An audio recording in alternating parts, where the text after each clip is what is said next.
इस वीडियो में हम करेंगे prerequisite for obtaining the status of dormant company की कौन कौन सी कंडीशन है जब हमको डोरमेंट कंपनी का स्टेटस नहीं मिल सकता। The registrar shall not grant the status of dormant company. Registrar जो है वो हमको डोरमेंट कंपनी का स्टेटस ग्रांट नहीं करेगा अगर हमारी कंपनी में कोई इंस्पेक्शन, इंक्वायरी या इन्वेस्टिगेशन चल रही है, या फिर अगर हमारी कंपनी में कोई प्रोसिक्यूशन चल रहा है और शुरू हो गया है पर वो प्रोसिक्यूशन पेंडिंग है, मतलब कि कोई कार्यवाही चल रही है हमारी कंपनी में, या तो वो शुरू हो गई है या तो शुरू होने के बाद पेंडिंग है, तो भी हमारी कंपनी डोरमेंट कंपनी का स्टेटस नहीं मिल सकता। अगर हमारी कंपनी में कोई भी जो है पब्लिक डिपॉजिट लिए हुए हैं और वो पब्लिक डिपॉजिट हमने पे नहीं करे हुए हैं या फिर उसके बाद पे नहीं करे हुए हैं, तो भी हमको डोरमेंट कंपनी का स्टेटस नहीं मिल सकता। और अगर वो पे करने का टाइम निकल गया हुआ है और कोई डिफ़ॉल्ट इन द पेमेंट है, तो भी हम डोरमेंट कंपनी का स्टेटस नहीं ले सकते। अगर हमारी कंपनी में कोई भी आउटस्टैंडिंग लोन्स, अगर मतलब कि हमने कोई भी लोन्स लिया है, चाहे वो सिक्योर्ड है चाहे वो अनसिक्योर्ड है, चाहे वो गिरवी लेकर कुछ लिया हुआ है या फिर वो बिना गिरवी लिए कुछ हमने लोन लिया है, तो भी हम डोरमेंट कंपनी का स्टेटस नहीं ले सकते। पर अगर हमने अनसिक्योर्ड लोन लिया है और जिससे हमने लोन लिया है वो कह दे कि हाँ मुझे कोई आपत्ति नहीं है, उसने हमको एनओसी दे दिया हो, तो हम डोरमेंट कंपनी का स्टेटस ले सकते हैं। पर उसके लिए क्या, लेंडर को एनओसी देना पड़ेगा। ठीक। फिर उसके बाद अगर हमारी कंपनी में कोई डिस्प्यूट है, मैनेजमेंट में क्यों डिस्प्यूट है, तो भी हमको डोरमेंट कंपनी का स्टेटस नहीं मिलेगा।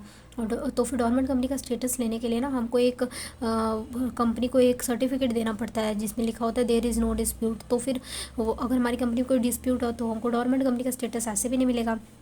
There is outstanding stationery taxes, duties, dues and payable.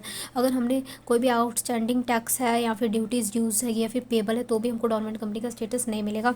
अगर हमारी पेमेंट में डिफ़ॉल्ट है, वर्कर के ड्यूज में डिफ़ॉल्ट है, तो भी हमको डोरमेंट कंपनी का स्टेटस नहीं मिलेगा। और अगर हमारी कंपनी लिस्टेड कंपनी है तो भी हमको डोरमेंट कंपनी का स्टेटस नहीं मिलेगा।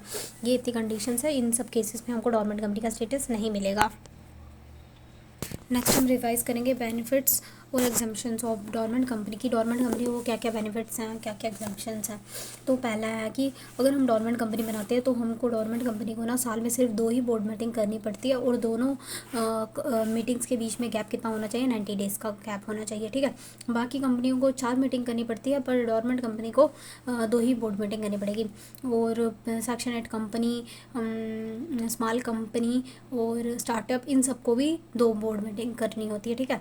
और तो उसके बाद नेक्स्ट है dormant company is not required to include statement of cash flow in its financial statement. Dormant company को कैश फ्लो स्टेटमेंट देने की ज़रूरत नहीं होती है, और डोरमेंट कंपनी को टैक्स देने की ज़रूरत नहीं होती है। Lower statutory compliances as there are the few statutory compliances applicable to the dormant company as compare to the active company.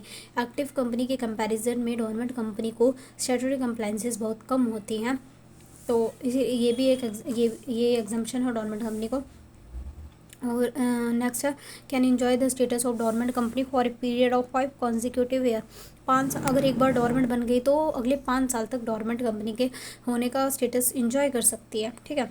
It is easy for the dormant company to convert into active company and its also reduces the cost of new company. जो अगर एक बार dormant company बन गई तो वो अपने आप को कन्वर्ट करवा सकती है एक्टिव कंपनी में, पर उसको ये नहीं है कि उसको न्यू कंपनी बनानी पड़ेगी तो वो एक्टिव कंपनी बनेगी। नहीं, वो डोरमेंट कंपनी को ही एक्टिव कंपनी में कन्वर्ट कर सकती है, इससे उसकी न्यू कंपनी बनाने की कॉस्ट बच जाती है। तो ये सारी एग्जम्पशंस हैं डोरमेंट कंपनी को। ठीक। नेक्स्ट है compliances requirement for the dormant company, कि डोरमेंट कंपनी बनाने के लिए हमको क्या क्या मेंटेन करना पड़ता है, क्या क्या कंप्लाइंसेस हैं। तो वो पहला है a dormant company shall have minimum 3 directors in case of, इसका हम हिंदी में बता देती हूँ कि अगर डोरमेंट कंपनी है तो फिर अगर उसको पब्लिक कंपनी है तो उसको 3 डायरेक्टर रखने पड़ेंगे, प्राइवेट कंपनी है तो उसको 2 डायरेक्टर रखने पड़ेंगे, अगर 1 पर्सन मतलब कि 1 पर्सन कंपनी है तो उसको 1 डायरेक्टर रखने पड़ेंगे, जैसा कि नॉर्मल में होता है वैसा ही। A company is required to file return of dormant company in form MSC3। MSC3 में हमने डोरमेंट कंपनी की रिटर्न फाइल करनी है annually inter alia indicating the financial position duly, मतलब साल में एक बार हमने फाइल करनी है, duly audited bye chartered accountant, जो कि फाइनेंशियल जो कि ऑडिटेड है चार्टर्ड अकाउंटेंट के द्वारा ऑडिटेड है, along with the such annual fees provided in the company register of the office role 2019 within a period of 30 days from the end of financial year. जब से financial year का and हो जाता है उसके 30 दिन के अंदर अंदर हमको ये ROC को देना पड़ता है। ठीक है। A dormant company need not to enclose the cash flow statement in annual accounts. Dormant को अपने कैश फ्लो स्टेटमेंट नहीं देने पड़ते हैं। required at least one board meeting in each half of the calendar year and the gap between two board meeting is 90 days। ठीक है, जो पहले बताया था। Rotation of auditor is not applicable to the dormant company. Dormant company shall continue file returns or returns of the allotment whenever the company allots any security। Dormant company को return file करनी पड़ती है जब भी company कोई सी security को allot करती है टू एनी पर्सन, किसी भी पर्सन को, and there is any change in the directors of the company. और डोरमेंट कंपनी बनने के बाद वो अपने डायरेक्टर्स को भी चेंज कर सकती है। ठीक है, DIR-12 फाइल करना होता है और उसके बाद हम अपने डायरेक्टर्स को भी चेंज कर सकते हैं। ठीक है, तो ये कंप्लायंसेस है डोरमेंट कंपनी के।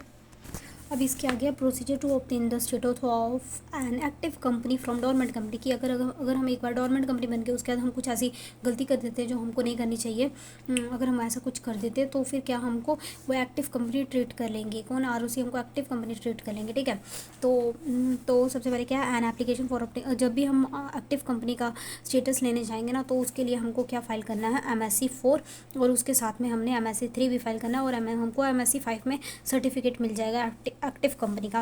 और सेकंड है the register after considering the application of obtaining the status active company shall issue the certificate. हाँ, वही मतलब मैंने जो बता दिया वही पॉइंट है। अगर कभी ऐसा होता है कि where the dormant company does omit or any act or mentioning in the grounds of application act or omission. अगर कोई जो है डोरमेंट कंपनी है वो कुछ ऐसा कर देती है, एक्ट या फिर ओमिशन कर देती है, तो फिर क्या करना होता है, तो फिर ऑफ सर्च company are required to file an application within the 7 days for the सर्च event obtaining the status of an active company.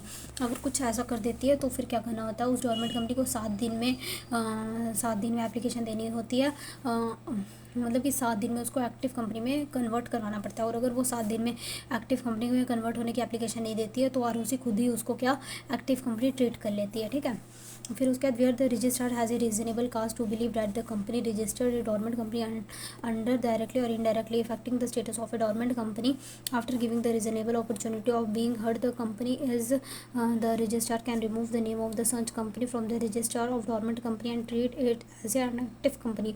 कि अगर रजिस्ट्रार को खुद ही लगता है कि जो डोरमेंट कंपनी है वो डायरेक्टली एंड डायरेक्टली कुछ ऐसा कर रही है जिससे डोरमेंट कंपनी के स्टेटस को कुछ अफेक्ट कर रहा है, तो फिर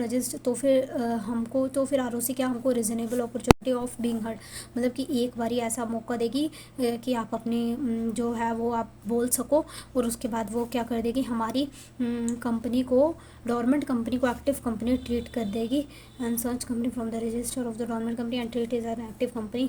ठीक है, और फिर उसके बाद उसको एक्टिव कंपनी ट्रीट कर लेगी MSC-5 में। ठीक है, तो ये हमारा चैप्टर हो गया खत्म। बहुत छोटा चैप्टर था और बहुत ही ईजी था। तो बाय गाइस।